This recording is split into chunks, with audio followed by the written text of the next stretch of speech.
Hello everybody, welcome back to some more Managing People and Organizations FBL5010. Today I want to talk to you about the organizational environment and a little bit more about diversity. And it's going to be very interesting also how they link somewhat a little bit together. So today, what are we really looking at? Today, we have to understand a little bit the organizational environment and how environmental shifts actually influence organizations. It is very important to understand, people, that organizations don't operate in a vacuum. So there are different influences taking place that we as managers simply must be aware of. And also, specifically, we're talking also about the internal environment, and I want to understand a little bit organizational culture. A little bit of hard knowledge. Organizations can go two different ways. So we're looking at a customer-driven organization as well as a quality-driven organization. And then we're going to draw the final line towards this idea of how diversity can be actually managed in a multicultural organization. What's the difference, or what's the connection between multiculturalism and diversity, and how that can be managed? Because diversity needs to be managed. To just say, oh, it's there, that's not good enough, guys. Just give me a second. I have my trusty water with me again, because I have a lot to tell you today, and I'm passionate to tell you these. So let's get into it. The environment, people. Now, the question is, when we look at the organization, it's all about competitive advantage, being a little faster than the competition in the same industry. Remember, that is what competition is. How does the environment actually create that? Is your competitive advantage dependent on the environment? And this is something very interesting to think about. Are there factors involved in the environment that actually contribute to that? So we will have a look at that a little bit in a second, but keep that a little bit in mind when it comes to your firm's, your organization's competitive advantage and the environmental factors that we will be talking about. But to say that, people, when you have competitive advantage, you have a certain capabilities. And in an organization, we develop different kinds of capabilities, and understanding the environments that you operate in can develop or help you understand those. So we have these strategic capabilities, people. This is really, really important. They are difficult to imitate. The customer values those, and they are simply possessed by majority, and they're better than possessed than the majority of competitors have them. So you know something that they don't, so to speak, a direction, a move that others cannot imitate because of your specific organizations. This is fine. After that, you develop the dynamic capabilities. They're more physical, either state-of-the-art equipment, the technology we use here also, for example. These are capabilities to provide this a different education experience. It can be organizational in terms of a sales force. It can be even human, that you have certain knowledge or knowledge workers in specialized fields that really help your organizations achieve their goals. And finally, people, that leads to competitive advantage. That means you can deal with the market and environmental forces better than your competitors. So that said, the competitive advantage allows you to compete in the market. But to get a competitive advantage, you need to have strategic capabilities and dynamic capabilities. Otherwise, you cannot get competitive advantage. Now, looking at the environmental forces that affect your organization and also that facilitate competitive advantage, people, we have something that's called the general environment, and also the specific environment, or the task environment, it's also called.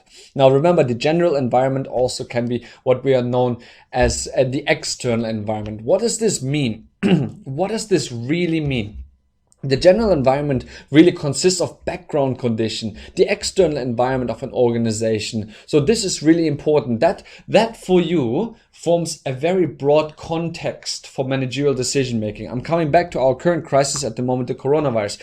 This is a general context, and that requires a lot of good information to make managerial decisions. Governments have made decisions based on that. Australia has actually is not allowing certain people into the country. I don't know exactly what their criteria are. Germany, funny that also, they are not allowing certain people to leave because also the chance that people go back to China and to the areas is riskier. So the Germans are saying, you're not even leaving because now you're not infected. We don't want you to get infected. This is decision making on the government levels. Organizations have to make the same decision. But that being said, people, to say, oh, we're just looking at major world events as the general environment, that is too simple. And this is hard knowledge, people. The general, or what we call external environment, is actually made up of these 5 conditions. And if these conditions change, you as managers have to adapt to it. So for example, economic conditions, people. This is basically the general economy of the country that you're in. It comes to inflation, interest rates, the economic health, the unemployment, you name it. If this changes, of course, it affects your organization. If unemployment is high in certain countries, you can build plants there because a workforce is easy to obtain. In the United States, for example, right now, around a 3.2% unemployment rate. That means it will be harder because the country is pretty much at capacity. Everybody is somewhat working. 3.2% is very low. So that would be trickier in terms of costs of your organization or supplier costs, you name it. So these conditions do affect that. The socio-cultural conditions after, of course, is about trends in education. It's about demographic patterns. And the biggest socio-cultural conditions we have, people, is the aging population. We have to deal with that. Organizations no longer can say, I'm just going to hire young people. It doesn't work like that. We literally don't have as many young people anymore as we used to have 20 years ago. So as organizations, we have to adapt to that. The whole idea as well, people, the health, the idea of people want to be healthy, people want to live healthy anymore. Why do you think McDonald's made a McCafe and have salads on the menu? Why do you think Subway exists? Because of a change in these patterns. People want to have a certain fast food, but probably healthier, not a burger where they don't know where it comes from, very stereotypically speaking here. So organizations have to adapt to that. When we look at fitness, have you noticed how many wireless different earphones on the market from Bose, from Beats, you name it, all this? That is responses to sociocultural conditions. 20 years ago, people, forget it. No one would have bought it. It would have been ahead of its time.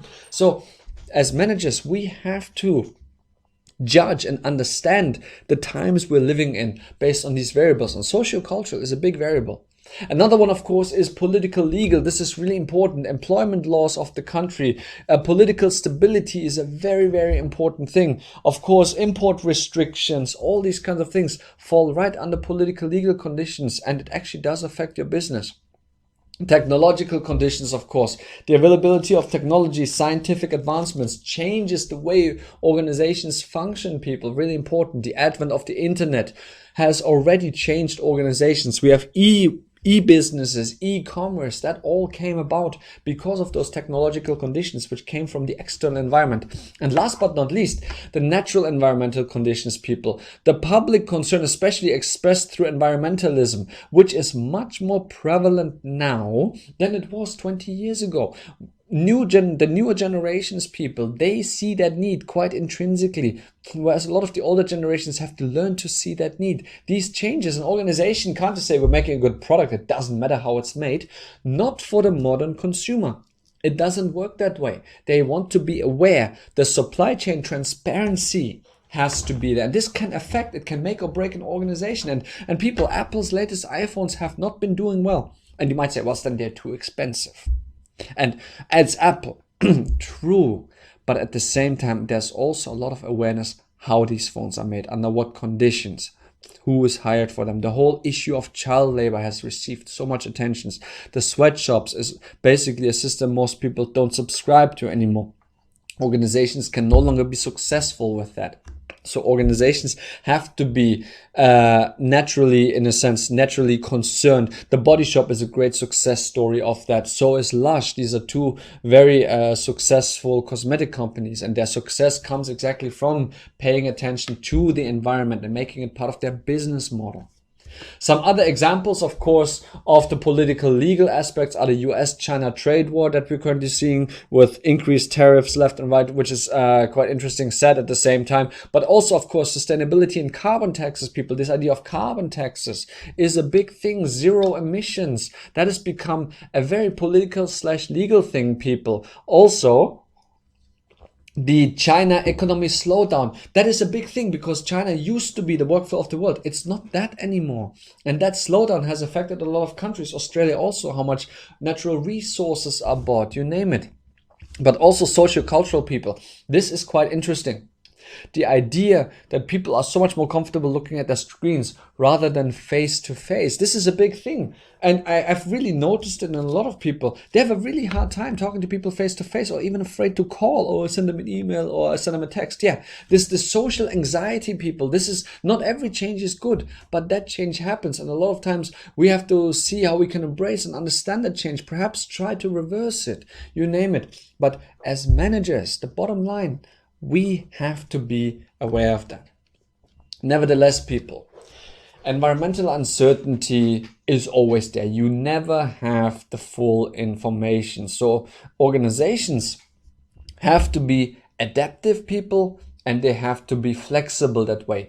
But you have to make sure, depending where your organization is in this matrix, how the rate of change is in your operational environment, how the complexity of that environment is. You have to find yourself where your organization sits. That depends on industry, that depends on size, countries you operate in, all these things. As managers, you have to consider, and that's why I said, as managers, people, read news. You will understand what is going on in the external environment.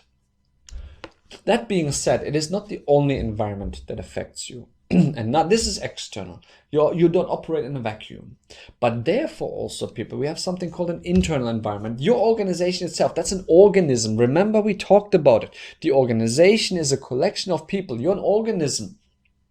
And you connect and network with others. So therefore, this all comes into play. So the specific task environment is the actual organizations. You guys, groups and people with organizations interact and conduct business with. This is very interesting. And please remember that an organization's task environment is its competitors, its suppliers, it's its customers, it's its labor unions.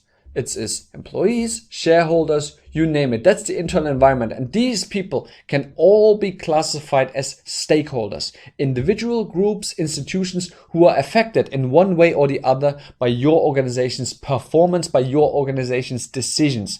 So it's not just about shareholders, the people who own stocks in your organization that you run, but it's also other people. Think about ECU, for example.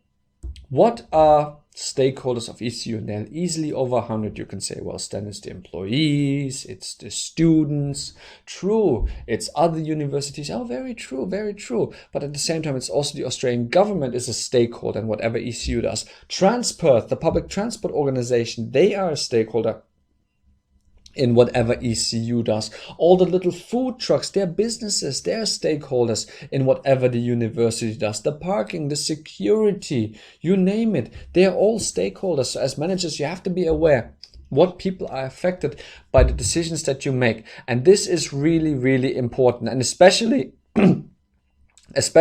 your suppliers, your customers, your competitors, your employees, your shareholders, and your labor unions. They're the really big ones. Those you have to understand.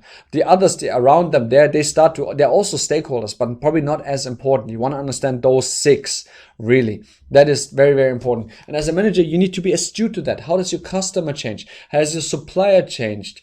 What are your competitors doing? Especially in Australia, what are the labor unions doing? They still have a presence in Australia, people, albeit it's going less and less. At the same time, they still exist, and there are also something you have to engage with as a manager. And this doesn't mean you win, they win, nothing like that.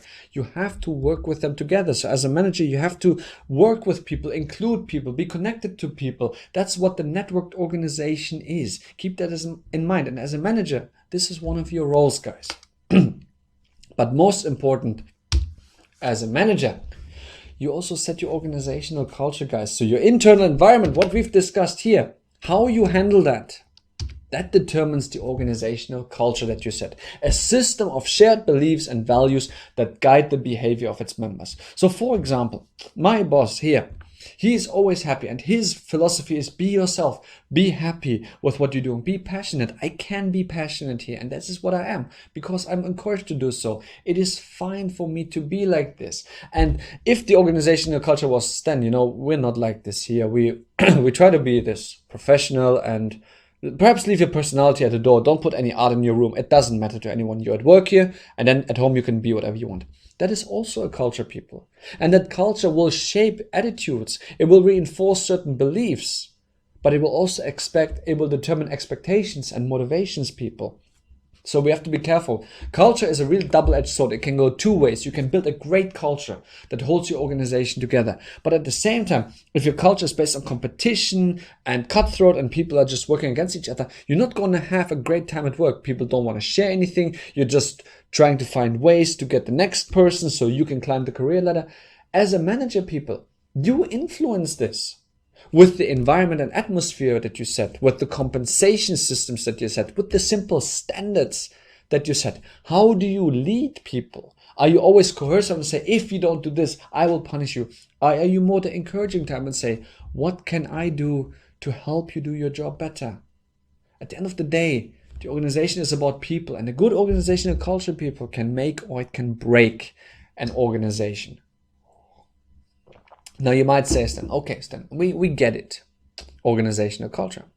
But is it just the one thing? And I say no, because organizational culture, people, comes in very different levels.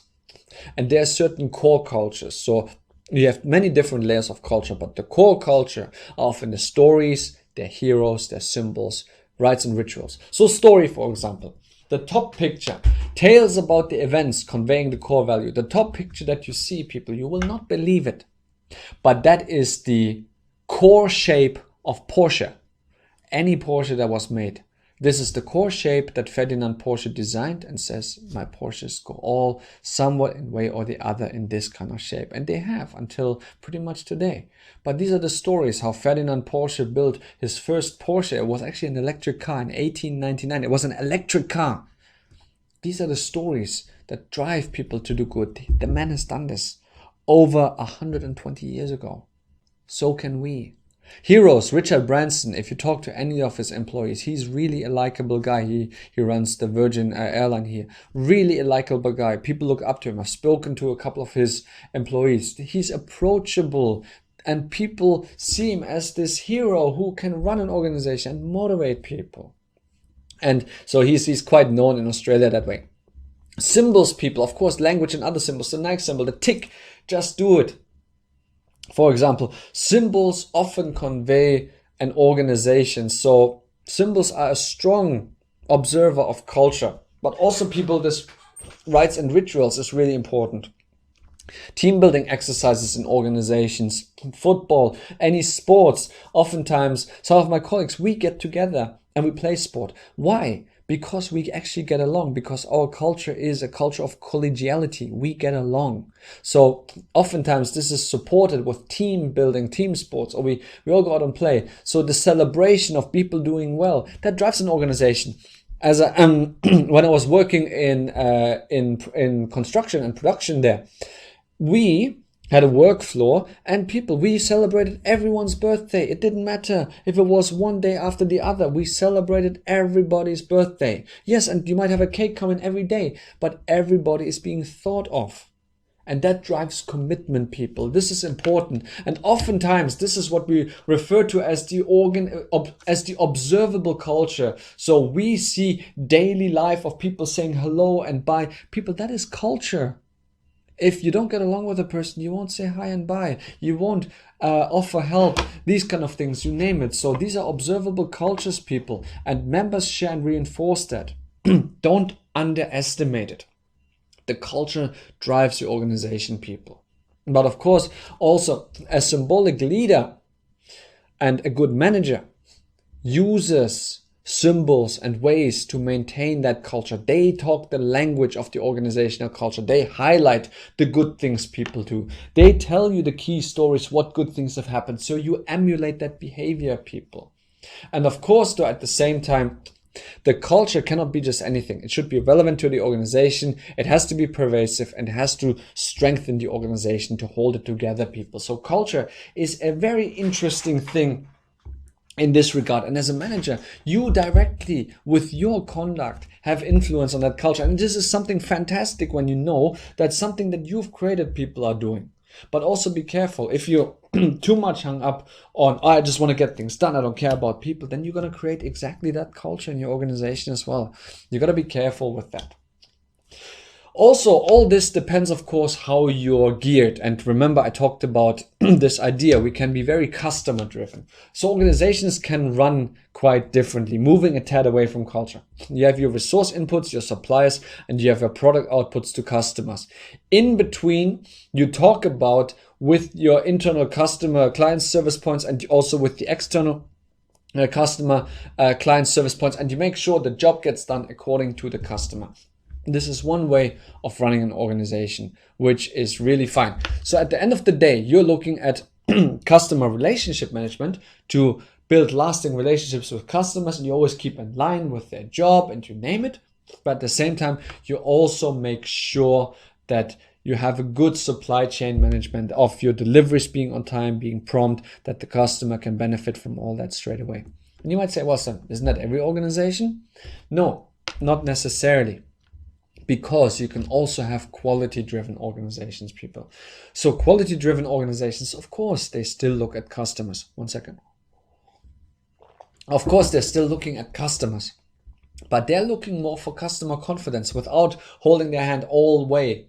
Looking at ISO certifications. ISO is the International Standardization Organization. I will talk about them also a little more in the future. So if you have ISO certificates, you actually conform to a very rigorous standard of international quality, and you actually achieve that with total quality management, process timing, decisions based on facts, integrated systems, strategic thinking. So you have standards, no defects, you prevent rather than cure, and you save money. And that quality your customers know, and no matter what you bring out, they believe in that quality and they will purchase the product, which is slightly different to just going to the customer, what do you want, how can we do it? It might not meet ISO standards, but some customers might not want that. Others, on an international basis, ISO is a great international standard. They might want that, people. Make sense? So we talked a little bit about culture and performance. So as you can see, and the environment. So as you see, this links quite a bit together. Your organizations are dependent on the external environment.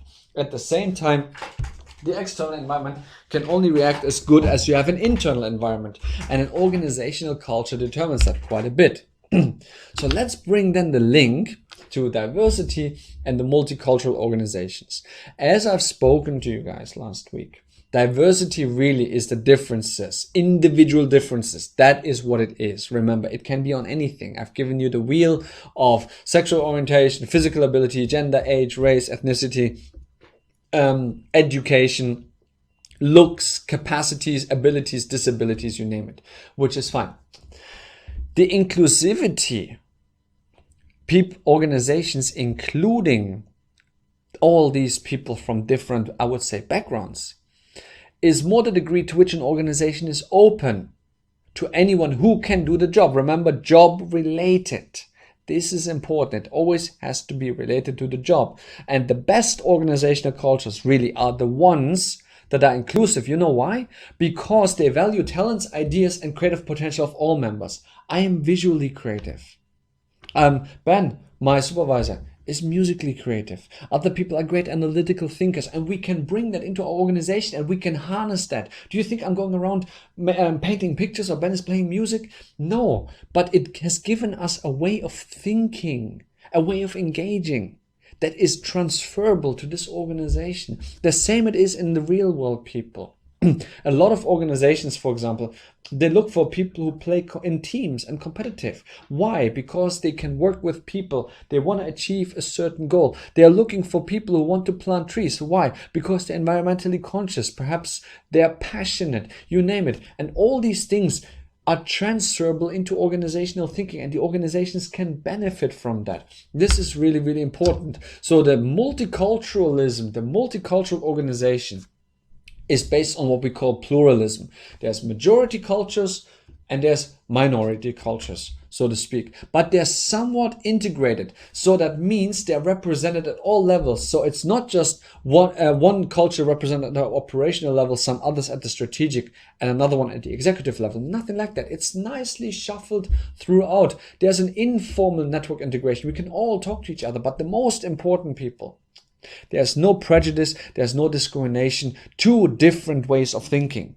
Because if that happens, most likely the minorities, they will keep their mouth shut, they will never say anything again, and you've just lost either part of your culture or you lost the actual diversity that you as an organization can possess. And that being said, of course, you also have very little intergroup conflict. This is really, really important. But that doesn't mean that the organizational culture is just one.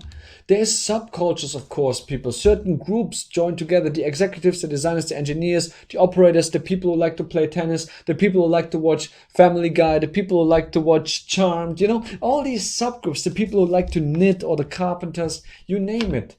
They can be occupational, they can be functional, they can be ethnical, they can be generational, which is fine.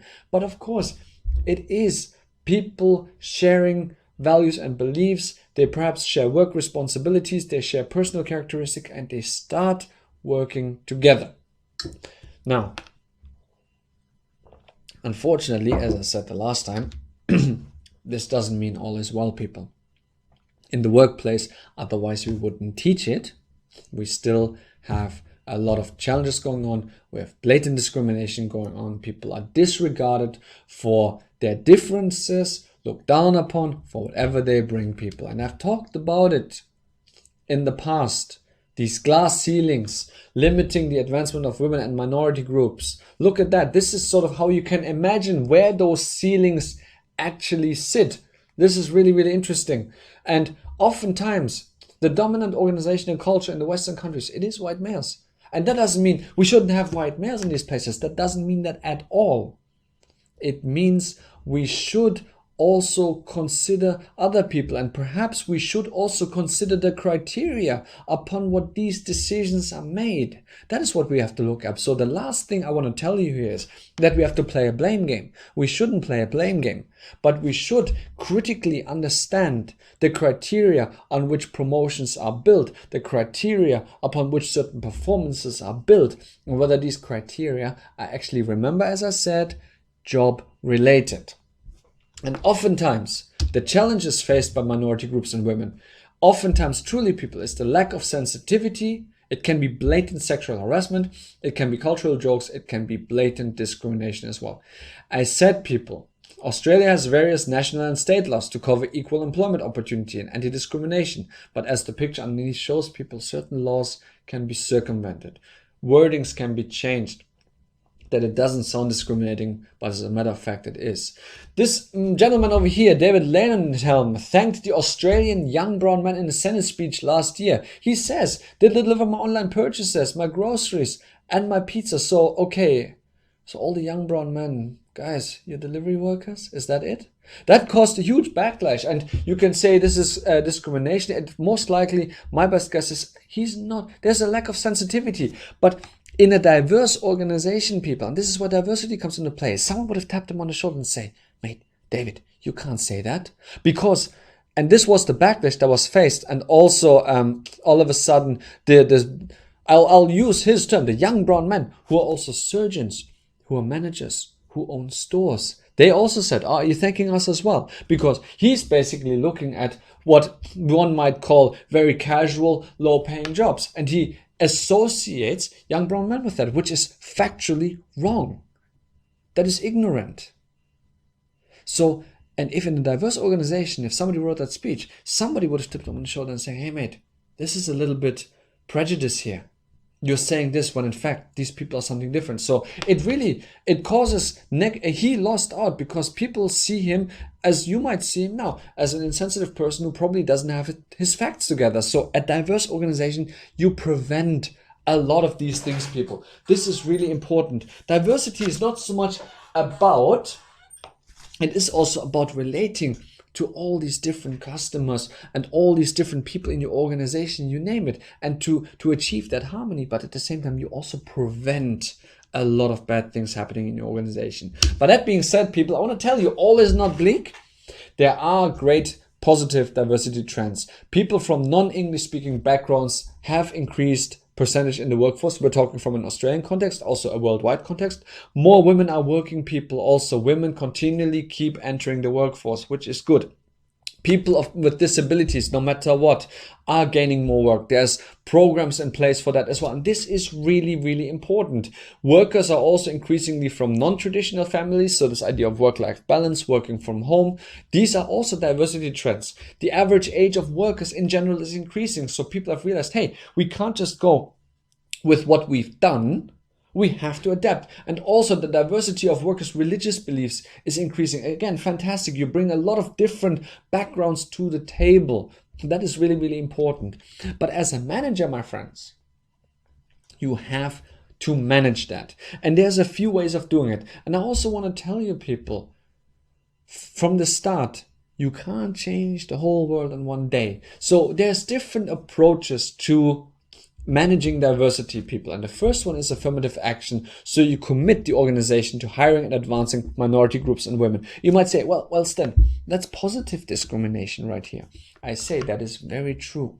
But at the end of the day, sometimes that is a little bit required to really push for certain changes, because the positive discrimination is only because in the past there was negative discrimination, and it puts people in a position, especially minority groups, where they, on average, and all other things equal, have a much harder time achieving the same as people who didn't have that. So sometimes it is a very effective counter strategy. That's the first step.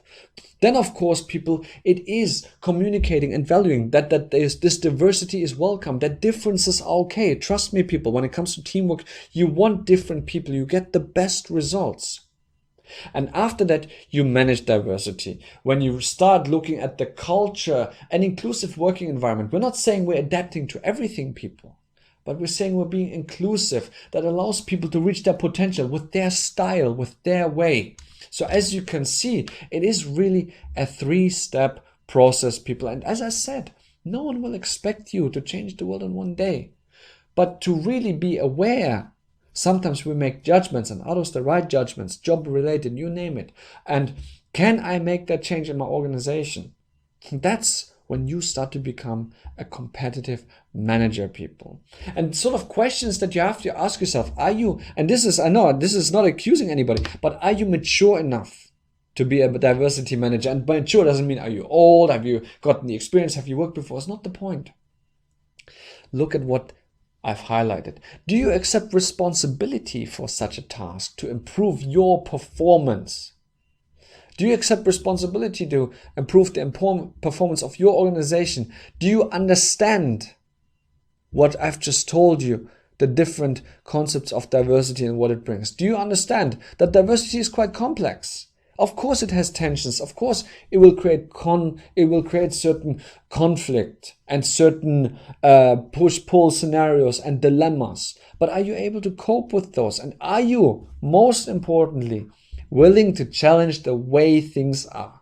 Are you willing to challenge the status quo, or are you just going to sit in your organization? It has always been like this. Who am I to change it, people? So as you can see, you have a lot of potential for a lot of good change as managers. And that makes you dangerous, serious managers. That makes you sought after managers, people. Just run an organization, get people from point A to B, fine. But can you get people to trust you, to commit in you, to see and value you as a manager because you value them as employees? Now that is the real manager, people. And I am saying this with conviction and passion. I've seen it myself. I've done it myself. It is fantastic. The happiness in people's faces. They see you on the street. They will say hi. They wave from afar. They could also not do anything. See how people react to you. It's quite an interesting thing from a practical point of view. And if you're not there yet, understand, maybe how can I do this? What can I do? Perhaps I can think a little more. Perhaps I can understand and try to see the potential in it. This is what you're here for, people, to also reflect on these things just a little bit, because with these reflections you can really start making targeted changes as you wish in your organization, big or small, it doesn't matter. A change is a change, and if it's good, it will affect your organization to a small extent, but to an extent. I really hope you enjoyed this lecture, people. So next week we're going to start looking at this idea of ethics and social responsibility. This is going to be quite interesting. We're also looking at the idea of sustainability a little more. So we're staying in the macro environment with organizations to find our place a little bit more in that, but also how your role, how you can see your role shaping in this environment with all these different variables. But yeah, I hope you enjoyed today's lecture, and I'm looking forward to talk to you next week about all that.